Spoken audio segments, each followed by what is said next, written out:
Hi, my name is Lavonda and I'm with Homeschoolific, and in today's video I wanted to talk to you all about what you need to do before you decide to homeschool your child through high school, right? So there's like this kind of middle ground that happens around middle school where you're trying to decide if you want to put your kid in school or you're going to homeschool them. So there are a few things that I would advise. I just kind of took 6 really important keys that I did and things that I feel like worked well for my family.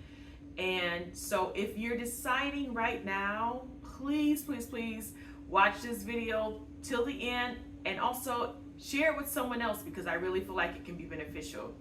So the first thing you want to decide is if you are like really wanting to homeschool your kid through their high school years. I'm talking about 9th, 10th, 11th, 12th grade, right? We want to make sure that that is the choice that you're making. Decide that in middle school, because what I have seen with other homeschool friends that have put their kids into school, maybe they started homeschooling in 9th grade or 10th grade, 9th grade and 10th grade, decide, you know what, I'm going to put them in school now.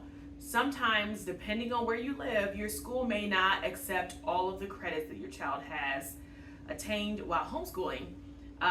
There have been times where I've seen friends who needed to put who needed to put their kids in school or wanted to put their kids in school, and the school district decided that they were not going to accept a certain amount of credits, which means their child was going to be a year behind. The last thing your child wants, it may not bother you as much as the parent, but your kid at this age, you know, teenagers, they have a lot of opinions, right? And also, imagine yourself as a teen. That's not really something that you would want to have to go a grade back at any point, especially if it wasn't because of something that you did. So decide now. This is what I like to call the path of no return. So once you start it, you complete it. So there's lots of points in your homeschooling journey where you might decide something different, but once you start high school, I would always suggest, if you're homeschooling through high school, you start 9th grade as a homeschooler as you're homeschooling your child, make sure you finish through 12th. 4 years, you can do it. There's so many other ways you can outsource and do all kinds of things to aid you in completing. We'll get to that in another video, but decide what you're gonna do. Pray over it. If you're a praying person, we prayed, y'all. We prayed and made that decision. I even made sure I talked to my daughter, who's now a senior, and it was important that we knew that if we started this on this path, we were gonna complete through her senior year. So now that you've decided that you're going to homeschool from 9th grade through 12th grade with your scholar, your homeschool scholar, right? The next thing you need to do is sit down with your, at this point, hopefully 8th grader, because you're still in the process of deciding and preparing, right? Now you're in the preparing stage. You've decided to do it. Now you prepare. So you're gonna have a nice little dinner, maybe lunch. You take your kid out to lunch and you plan out all 4 years. Yes, I said it. Plan out all 4 years. Trust me, your future self will thank you. I promise. It can be a really nice, just think of it as a bonding time too, because you get to sit down with your teenager, decide what the next 4 years will look like, what classes they need to take, what electives that they would like to take, core classes they absolutely have to take. This is a great season where you kind of, teenagers, they like to kind of go off to themselves, where you get to scoop them up and just make it a special time between you and your teen. So you definitely want to sit and plan. Planning is essential. Plan out all 4 years. Yes, all 4 years. The good thing about this is even if later on you need to tweak some things, that's perfectly fine, because you've gotten the bulk of all the work done. You can make small changes with electives and things like that so that your child can have a more tailored education, and that's perfectly fine. but just know, like, you know, all the core kind of checklist things that you'll need to do. So that brings me to my next point. You need to check with your local school. I always check with the local high school in my state and or city to see what requirements are needed. So state requirements for graduating in whatever state you're in. So just Google it. Google, what are the high school requirements for graduation in Texas, for example, because that's where I live. And it'll tell you, it'll break it down, what's required. You can even go to your local public school and see what requirements they have for graduation, because there will be certain classes that your child will need to take. It'll tell you how many years of that course. So if there's math, they need math, 4 years of math.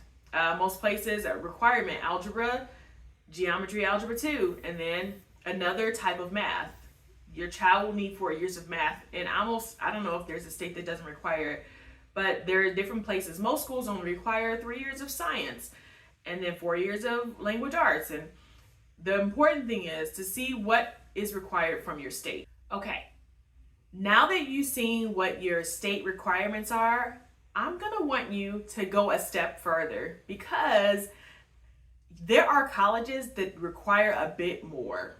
Because while your state may require 3 years of science, there are some colleges that require 4. And I always say I'd rather be over prepared than not enough prepared, right? I want to make sure my child is going off with the best that they can. And what I would typically do, and what I did, was we looked at, I think at the time it was Rice University, that we Google searched what their requirements were for either it was Rice or Texas A&M, I believe, one of the two. It could be any major college that you know of. I would shoot for a college that maybe has a little bit higher requirements, because you never know where your kid is going to end up, and you don't want them to fall short just because they're credit short or they don't have this class they need, and now you're trying to cram it in over the summer. You don't want that, okay? You definitely don't want it. So always make sure you check in with not even your local college. Check in with a college that you know that has like a good reputation, and see what requirements they have, because they also have high school graduation requirements. And you'll put it in the search just like that. High school graduation requirements in whatever college website that you're on, and they'll give you the information that you need. And that way you can tweak what you have based on that. Even if your child is not, if they're unsure whether or not they want to go to college, I always say prepare your child like they are going to college. You definitely want to make sure that your child has more than what they need rather than less of what they need. We don't want to go into a situation where they don't have the requirements for a college they really want to go to. And maybe it's a private university like Rice University or Wheaton College, whatever college they may be looking at. Maybe they may not be looking at that originally. Maybe their gears have shifted and they're looking at somewhere else. It's better to prepare your child for this journey of higher learning, and then to decide not to go on that path and go a different path, maybe a trade school or whatever, or start working, than for them to not be ready for it at all. Number 5 is going to be, make sure you choose electives that align with your child's interest and passions and career choice, I guess. And so I want to make sure that no matter what, at this point, you've seen your child, you know what they're interested in. Now there are electives that are required, such as an art, right? Physical education, what else? Foreign language, 2 years of foreign language, those kind of things. But this is a great time for your child to figure out what they want to do with their lives, right? So what your job is to make sure they have options regarding things that they may be interested in. Get them in places where they may not be able to go to if they were in school. Like if they're interested and becoming a doctor. Let them shadow a doctor. Maybe they can take a course, an extra elective that's specifically for that type of, that would gear them toward that in that way. And so, and obviously for science, that's a different kind of subject that's already included in there. Maybe you have a specific science for that, but you want to cater this whole 4 years to their interest, right? That will set them up. One, it will make for a much more pleasing time throughout their high school years while they're being homeschooled. And it gives them something to look forward to. What a nice way to know like your interests are going to be thought of, and you'll be able to kind of follow a passion or a career path. And there's so many ways to do that. You've got, even if you don't have to be the one that teaches them this, you've got OutSchool, you've got other resources. You can put them in a co-op that may have that. You could look into dual enrollment at your local community college, which is a whole nother video I'm making for you guys, because we've done dual enrollment. I can't recommend it enough.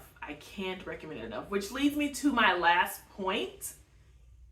Prepare your child to be able to dual enroll in a community college. When I tell you, co-ops are great. Homeschool co-ops are great, but you're going to pay for those things. You're going to pay for, even if, whether you're teaching or whether it's a co-op where you drop off and pick up, it's much more, and it's a great way to build community and get your child kind of ready for that shifting as they're preparing, and also to take the load off of you. But when you're dual enrolled, these classes also count toward their college credits, right? So what I want you to do at this point is to start in 8th grade. I want you to start preparing your child to take whatever test they need, or entrance exam or college readiness test. Some of the community colleges require some type of college readiness test in order for your child to enter. So if you can get them in at 9th, 10th, whatever, 11th, 12th grade, do that. Prepare them. The good thing about these tests, most times, at least where we are, and I know other places too, you can take it as many times as you need. So maybe you get your child in, get them to take that test to see if they're ready. See what things they need to work on, or things you need to work on with them, right? To get them ready for this time, right? It's going to help them so much. Imagine your child being able to graduate high school with their high school diploma and their associate's degree. So now, even if they decide not to do anything after that, they've already got a degree in their hands to go, and they can go into the workforce and make a fair amount of money. So please, I hope you're listening to this point. It is a great thing. I think we've done it. We're in my daughter's senior year, and we're continuing to do it. If you're in certain areas, like we're in the Austin area, at Austin Community College, they allow for 12 free classes, and you only have to pay for books. And some classes don't require any additional books. They just give you something digital, and it's a great option, and we don't pay anything extra. I think one class we had to pay for something. We may have to pay for a book, but you're not paying for the credit per credit hour, which is awesome. And I'd rather pay that toward their higher education if I can, not do the co-op and put them in that and let them earn the credit, and it'd be great. And they have a professor that's teaching them and getting them ready. Awesome. So if you can take away all these great tips before you decide to homeschool your child for high school, watch this video, pass this along to someone else who might be interested, just like I said earlier. I hope you all enjoyed this video. Remember, down in the description, we've got our ultimate homeschooling course. If you're new to homeschooling, if you've been homeschooling, honestly, it's helpful either way. It's a great course to kind of go through. It is absolutely free, and I hope you'll enjoy that. Also, we've got our free 75 resources. The resources aren't all free, but the list is. So if you follow the links below, I hope you all enjoy these free gifts, and I will see you in the next video.